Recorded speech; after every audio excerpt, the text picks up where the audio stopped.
Alam mo ba na ang 10 milyong piso ay may kakayahang bumili ng kaligayahan na madalas ay hindi na kayang ibigay ng 1 bilyong piso? Mukhang kabalintunaan o biro, hindi ba? Ngunit kung pagmamasdan mo ang realidad ng buhay, makikita mo ang isang kawili-wiling katotohanan sa likod nito. Ang mga taong nakamit ang kanilang unang milyon-milyon ay kakikitaan mo ng dalisay at kitang-kitang kagalakan. Bakit? Dahil ang perang ito ay nagsisilbing susi sa kanilang kalayaan. Ito ang tumapos sa kanilang pag-aalala sa bayarin, ito ang nakabili ng unang bahay na pinangarap nila, at ito ang nagbigay sa kanila ng pagkakataong huminga mula sa hirap ng buhay. Sa antas na ito, bawat sentimo ay nararamdaman ang epekto, ang bawat gastos ay may kalakip na tagumpay at pasasalamat.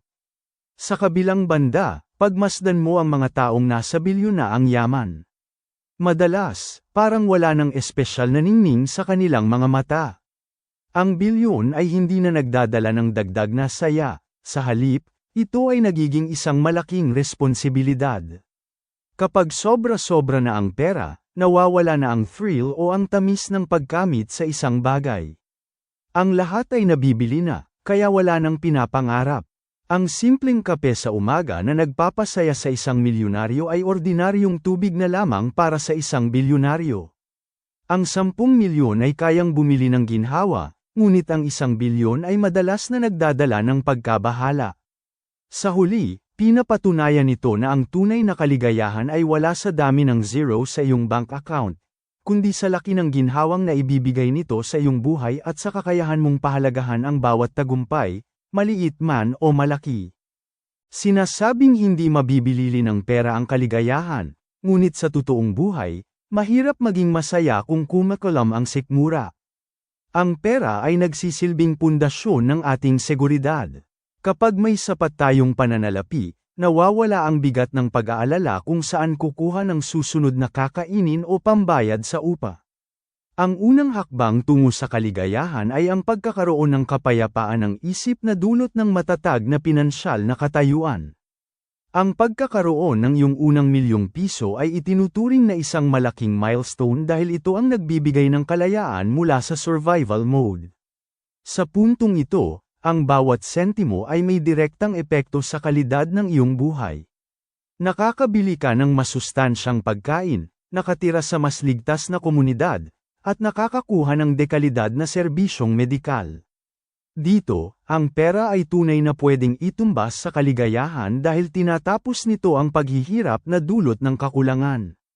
Bukod sa pangunahing pangangailangan, ang unang yugto ng pagyaman ay nagbubukas ng pinto para sa mga karanasan. Ang pagkakataong makapaglakbay, matuto ng bagong kasanayan, at matulungan ang pamilya ay nagbibigay ng malalim na kasiyahan. Ang pera sa antas na ito ay nagsisilbing kasangkapan, tool, upang matupad ang mga pangarap na dati ay hanggang tingin lamang. Ang bawat paggastos ay nagbibigay ng bagong alaala at saya na nagpapatibay sa ating pagkatao. Gayunpaman, ayon sa mga psikolohikal na pag-aaral, mayroong tinatawag na law of diminishing returns pagdating sa yaman. Kapag ang isang tao ay umabot na sa punto na ang lahat ng kanyang luho ay kaya na niyang makuha ng pikit mata, ang high o ligaya na dulot ng pagbili ay unti-unti nang nawawala. Ang ika-10 sports car ay hindi na kasing saya ng unang sasakyan na pinaghirapan mo. Dito nagsisimulang maglaho ang koneksyon ng pera sa tunay na kagalakan. Ang sobrang daming pera ay madalas na nagdadala ng mga bagong uri ng problema na hindi kayang lutesin ng ginto. Ang labis na yaman ay nagbubunga ng paranoia tungkol sa seguridad, panganib ng mga peking relasyon, at ang walang katapusang pressure na palagwin pa ito lalo. Ang oras na dapat sana ay inilalaan sa pamilya o sarili ay madalas na nakakain ng pamamahala sa malaking imperyo, hanggang sa ang pera na dapat ay magpapalaya sa iyo ang siyang maging kulungan mo. Hindi rin kayang bilhin ng bilyon-bilyong piso ang mga abstract na konsepto gaya ng tunay na pag-ibig, tapat na pagkakaibigan, at panloob na kapayapaan. Ang kaligayahan ay isang emosyonal na estado na nagmumula sa koneksyon at layunin sa buhay. Kapag ang focus ay nasa numero na lamang sa bangko, nakakaligtaan ang mas malalalim na aspeto ng pag-iral na walang presyo. Ang labis na yaman ay palamuti na lamang sa labas, ngunit hindi ito makakagamot sa isang walang saysay na kalooban. Sa huli, ang pera ay parang asin sa pagkain, kailangan ito para magkaroon ng lasa at buhay ang ating araw-araw, ngunit ang sobrang dami ay nakaka-high blood at nakakasira ng lasa. Ang susi ay ang paghahanap ng enough o sapat. Ang pera ay pwedeng makabili ng komportableng kama, ngunit hindi nito kayang bilhin ang mahimbing na tulog. Ang tunay na mayamang tao ay ang may sapat na resources upang mabuhay ng may dignidad, habang pinapanatili ang pusong marunong makuntento. Sa huli, hindi natin may kakaila na ang pera ay isang makapangyarihang instrumento na kayang magbigay ng dignidad, seguridad, at pagkakataon, mga sangkap na tunay na nagpapakulay sa ating kaligayahan.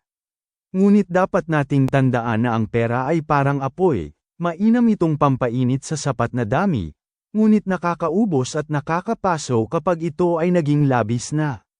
Ang 10 milyong piso ay sapat na upang mabuhay ng malaya at masaya, ngunit ang paghahangad ng higit pa sa kailangan ay madalas na nagiging mitya ng pagkawala ng ating kapayapaan. Ang tunay na sining ng buhay ay ang pag-alam kung kailan mo sasabihin, sapat na, upang ang iyong yaman ay hindi maging isang gintong hawla.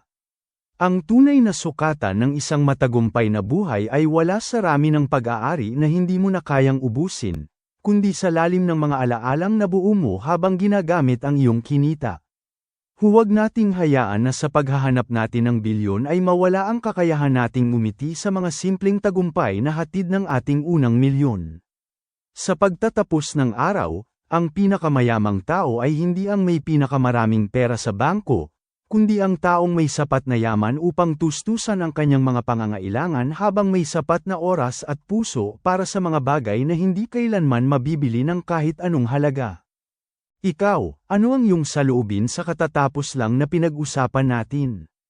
Meron ka bang kilala na sobrang yaman pero parang hindi naman sila masaya sa iyong tingin?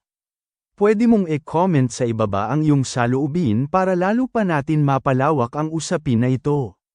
Kung nagustuhan mo ang katatapos lang na paksa na ating pinag-usapan, sana naman ay i-click mo ang like button at subscribe button.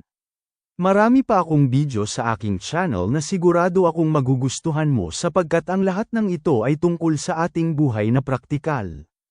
Hilingin ko na rin sa iyo na i-share itong video na ito para marami pang tao ang magkaroon ng enlightenment. Salamat at sana ay makasama uli kita sa iba ko pang video.